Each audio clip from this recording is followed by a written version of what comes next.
नमस्कार दोस्तों, कई बार हमारे और आपके दिमाग में यह प्रश्न उठता है कि आखिर हमें कैसी शिक्षा चाहिए। जैसा कि हम कई मोटी-मोटी किताबें तो पढ़ते हैं, लेकिन नहीं जान पाते हैं कि आखिर हम जो पढ़ रहे हैं उसका उद्देश्य क्या होना चाहिए। जैसा कि इसी पर स्वामी विवेकानंद जी का विचार है कि हमें ऐसी शिक्षा चाहिए जिससे कि चरित्र का निर्माण हो, मन की शक्ति बढ़े, बुद्धि का विस्तार हो और व्यक्ति अपने पैरों पर खड़ा हो सके। ऐसे में आज के इस वीडियो में हम स्वामी जी के इन्हीं विचारों को केंद्र में रख करके समझने का प्रयास करने वाले हैं कि आखिर हमारी शिक्षा का उद्देश्य क्या है। ऐसे में वीडियो में अंत तक बने रहें। है चरित्र का निर्माण। देखिए, शिक्षा का सबसे महत्वपूर्ण उद्देश्य केवल ज्ञान देना नहीं है, बल्कि चरित्र का निर्माण करना है। एक व्यक्ति के अंदर जब अच्छे चरित्र का निर्माण होता है तो उसका प्रभाव न सिर्फ उस व्यक्ति के ऊपर पड़ता है बल्कि पूरे समाज पर पड़ता है, जिससे कि उसके अंदर ईमानदारी, सच्चाई और नैतिकता के गुण पनपते हैं, जिससे कि वह सहनशील बनता है, समाज को नई दिशा में ले जाने के लिए प्रयास करता है। चरित्र निर्माण से व्यक्ति की मानसिक स्थिति मजबूत होती है, किसी भी समय में निर्णय लेने में सक्षम होता है, किसी भी बड़े से बड़े, जटिल से जटिल समस्याओं का निर्णय वह आसानी से ले सकता है, जिससे कि वह समाज में सकारात्मक बदलाव लाने में भी सक्षम बनता है। मन की शक्ति का विस्तार, डेवलपमेंट ऑफ मेंटल स्ट्रेंथ।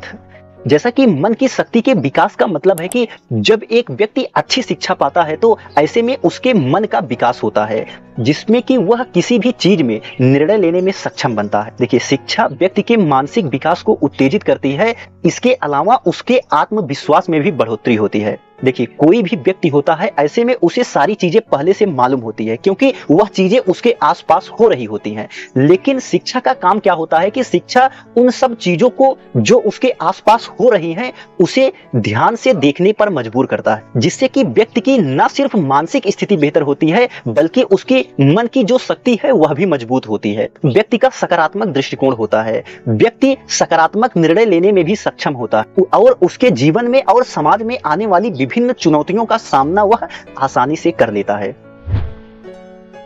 ऐसे में तीसरा है बुद्धि का विस्तार। जैसा कि शिक्षा ही वह माध्यम है जिसके बेसिस पर व्यक्ति की बुद्धि का विस्तार होता है, जिससे कि व्यक्ति एक सकारात्मक दृष्टिकोण के साथ एक नए क्षेत्र की तलाश में निकलता है। ऐसे में शिक्षा का उद्देश्य होता है कि व्यक्ति की बुद्धि को विस्तार दे, जिससे कि वह ज्यादा से ज्यादा सोच सके और बेहतर से बेहतर चीजें निकाल करके समाज में लाए और किसी भी समस्या को हल करने के लिए नए नए तरीके लेकर आए, जिससे कि न सिर्फ व्यक्ति समाज की भलाई करेगा बल्कि उसे खुद भी आत्मसंतुष्टि की अनुभूति होगी। उसके बाद आता है आत्मनिर्भरता। जैसा कि शिक्षा का सबसे महत्वपूर्ण उद्देश्य है व्यक्ति के आत्मनिर्भर होने से।